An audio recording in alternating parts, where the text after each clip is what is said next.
Hello, ഇന്ന് രാവിലെ ഒരു വ്ളോഗ് ചെയ്യാമെന്ന് വിചാരിച്ചു. കുറേ ദിവസങ്ങളായി ലോങ് വീഡിയോ ചെയ്തിട്ട്. രാവിലെ തന്നെ അരിയൊക്കെ കഴുകി ഇട്ടു. ഇന്ന് രാവിലെ ബ്രേക്ക്ഫാസ്റ്റിന് ഓട്ടടയാണ് ഉണ്ടാക്കാൻ പോകുന്നത്. അങ്ങനെ അട ഉണ്ടാക്കാനായിട്ട് മാവൊക്കെ നേരത്തെ റെഡിയാക്കി വെച്ചിട്ടുണ്ടായിരുന്നു. ഇന്ന് രാവിലെ ചോറൊന്നും റെഡിയാക്കിയില്ല. എനിക്കിന്ന് പുറത്ത് പോകണം. അപ്പോൾ പുറത്ത് പോകുമ്പോൾ കടയിലേക്കുള്ള ചോറ് കൂടി കൊടുക്കാമെന്ന് വിചാരിച്ചു. അതുകൊണ്ട് രാവിലെ ഇന്ന് ഒന്നും കൊണ്ടുപോകുന്നില്ല. അപ്പം രാവിലെ വലിയ പണിയില്ല, ബ്രേക്ക്ഫാസ്റ്റ് ഉണ്ടാക്കിയാൽ മതി.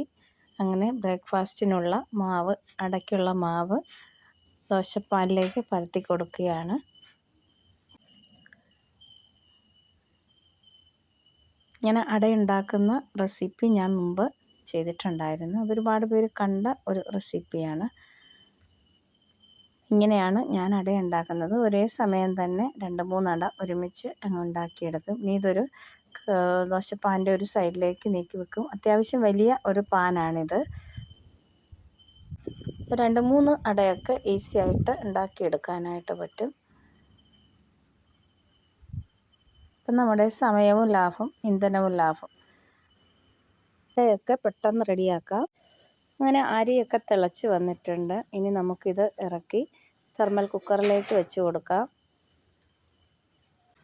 ഇനി 1 മണിക്കൂറിന് ശേഷം ഞാൻ വീണ്ടും ഈ ചോറെടുത്ത് ഒന്നുകൂടി തിളപ്പിച്ചിട്ട് വീണ്ടും തെർമൽ കുക്കറിലേക്ക് ഇറക്കി വെച്ച് കൊടുക്കാറുണ്ട്.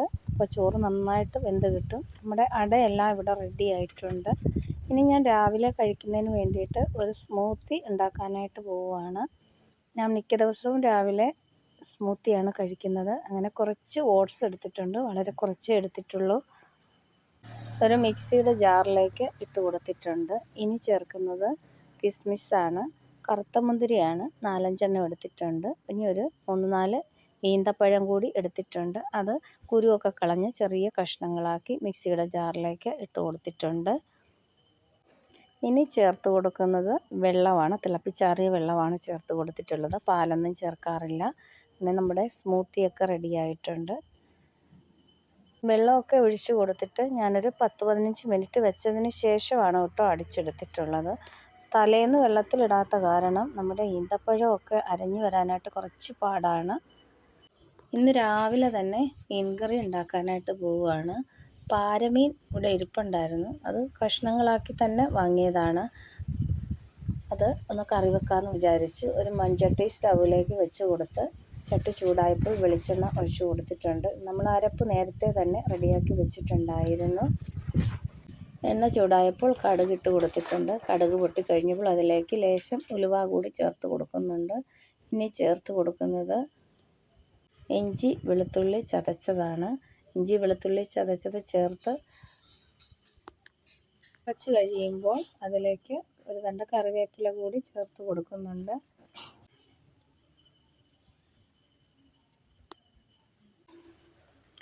ഇനി നമ്മളിതിലേക്ക് നേരത്തെ തയ്യാറാക്കി വെച്ചിരിക്കുന്ന അരപ്പാണ് ചേർത്ത് കൊടുക്കുന്നത്.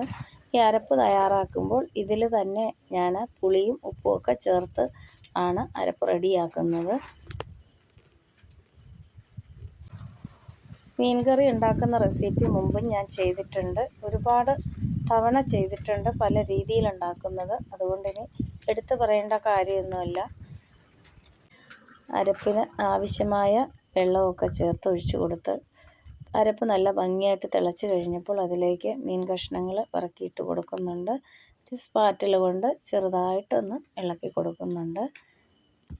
അപ്പുറത്തിരിക്കുന്ന കുക്കറിൽ സാമ്പാറിൻ്റെ കഷ്ണങ്ങൾ വേകാനായിട്ട് വെച്ചിട്ടുള്ളതാണ്. ഇന്ന് മീൻകറി സാമ്പാറും ഒക്കെ ആകാമെന്ന് വിചാരിച്ചു. രാവിലെ പുറത്തേക്ക് പോകേണ്ടത് കാരണം കുറച്ച് തിരക്കാണ്. ഒരുപാട് കറികളൊന്നും ഉണ്ടാക്കാനുള്ള സമയമില്ല. നമ്മുടെ മീൻകറിയൊക്കെ റെഡി ആയിട്ടുണ്ട്. അവസാന ഘട്ടം എന്നോണം ഇതിലേക്ക് നമുക്ക് കുറച്ച് കറിവേപ്പില ഇട്ട് കൊടുക്കാം. കറിവേപ്പില തണ്ടോടുകൂടി ഇങ്ങനെ വെച്ച് കൊടുക്കുമ്പോൾ നല്ല ഒരു ഫ്ലേവറാണ് മീൻകറിക്ക്. അതിൻ്റെ സത്തൊക്കെ ഇറങ്ങി നല്ലൊരു ടേസ്റ്റും ഒക്കെയാണ്. അങ്ങനെ നമ്മുടെ മീൻകറി റെഡി ആയിട്ടുണ്ട്. ഇനി ഒരു പാൻ സ്റ്റൗവിലേക്ക് വെച്ച് കൊടുത്തിട്ടുണ്ട്. അതിലേക്ക് ആവശ്യത്തിനുള്ള വെളിച്ചെണ്ണ ഒഴിച്ചു കൊടുക്കുകയാണ്. നമ്മുടെ സാമ്പാറിന് വേണ്ട ഉള്ളിയും തക്കാളിയും വെണ്ടയ്ക്കായും ഒക്കെ ഒന്ന് വഴറ്റിയെടുക്കുന്നതിന് വേണ്ടിയിട്ടാണ് പാൻ വെച്ച് കൊടുത്തിട്ടുള്ളത്. നമ്മുടെ സാമ്പാറിൻ്റെ കഷ്ണങ്ങളൊക്കെ നല്ല അടിപൊളിയായിട്ട് വെന്ത് കിട്ടിയിട്ടുണ്ട്. എണ്ണ ചൂടായപ്പോൾ അതിലേക്ക് കടുക് ഇട്ട് കൊടുക്കുന്നുണ്ട്. പിന്നെ കുറച്ച് ഉലുവ കൂടി ചേർത്ത് കൊടുക്കുന്നുണ്ട്. ഉലുവ ഞാനങ്ങനെ അധികം ചേർക്കാറില്ല, കുറച്ച് മാത്രമേ ചേർക്കാറുള്ളൂ. പിന്നെ ഒരു തണ്ട് കറിവേപ്പില കൂടി ഇട്ട് കൊടുത്തിട്ടുണ്ട്. പിന്നെ കുറച്ച് ഉപ്പ് കൂടി ചേർത്ത് കൊടുക്കുന്നുണ്ട്. പെട്ടെന്നൊന്ന് വഴന്ന് കിട്ടുകയും ചെയ്യും. ഇനി കഷ്ണങ്ങളിലൊക്കെ ഉപ്പൊന്ന് പെട്ടെന്ന് പിടിക്കുകയും ചെയ്യും. ഇത് നന്നായിട്ടൊന്ന് വഴന്ന് വന്നതിന് ശേഷം ഇതിലേക്ക് പൊടികൾ ചേർക്കുന്നുണ്ട്. സാമ്പാറിൻ്റെ കഷ്ണങ്ങൾ വേകാനായിട്ട് വെച്ച സമയത്ത് മഞ്ഞൾപ്പൊടി ചേർത്തിട്ടുണ്ടായിരുന്നു. അതുകൊണ്ട് 1/4 ടീസ്പൂൺ മഞ്ഞൾപ്പൊടി മാത്രമേ ചേർത്ത് കൊടുക്കുന്നുള്ളൂ. പിന്നെ ഞാൻ 1 ടീസ്പൂൺ മല്ലിപ്പൊടിയാണ് ചേർത്ത് കൊടുക്കുന്നത്. ഞാൻ മല്ലിപ്പൊടി അധികം സാമ്പാറിന് ചേർക്കാറില്ല. 3 ടീസ്പൂൺ മുളക് പൊടി ചേർത്ത് കൊടുക്കുന്നുണ്ട്. കാശ്മീരി നാടനും കൂടെ മിക്സാണ്. ഏറ്റവും അവസാനമായിട്ട് കായപ്പൊടിയാണ് ചേർത്ത് കൊടുക്കുന്നത്. ഇനി ഈ പച്ചമണമൊക്കെ ഒന്ന് മാറിക്കഴിയുമ്പോൾ നമ്മളിത് സാമ്പാറിൻ്റെ കഷ്ണങ്ങൾ വേവിച്ച് വെച്ചതിലേക്ക് ചേർത്ത് കൊടുക്കും. ഇത് നന്നായിട്ടൊന്ന് ഇളക്കി കൊടുക്കുന്നുണ്ട്. ഇനിയാണ് പുളിയൊക്കെ ചേർത്ത് കൊടുക്കുന്നത്. അങ്ങനെ നമ്മുടെ സാമ്പാർ ഇവിടെ റെഡി ആയിട്ടുണ്ട്. നല്ല അടിപൊളി സാമ്പാറാണ്. നല്ല കുറുകുറാന്നിരിക്കുന്ന സാമ്പാർ, കുറുകിയ സാമ്പാർ. ഇവിടെ ഈ സാമ്പാറിന് എല്ലാവർക്കും വളരെ പ്രിയമാണ് കേട്ടോ. അങ്ങനെ നമ്മുടെ സാമ്പാറും റെഡിയായി. ഇനി കുറച്ച് കോവയ്ക്ക കൂടി തോരൻ വെക്കാമെന്ന് വിചാരിച്ചു. അങ്ങനെ ഇന്നത്തെ ഈ വ്ലോഗ് ഇവിടെ അവസാനിക്കുകയാണ്. അടുത്ത നല്ല ഒരു വീഡിയോയുമായിട്ട് കാണാം. അതുവരേക്കും ബൈ ബൈ. Thank you.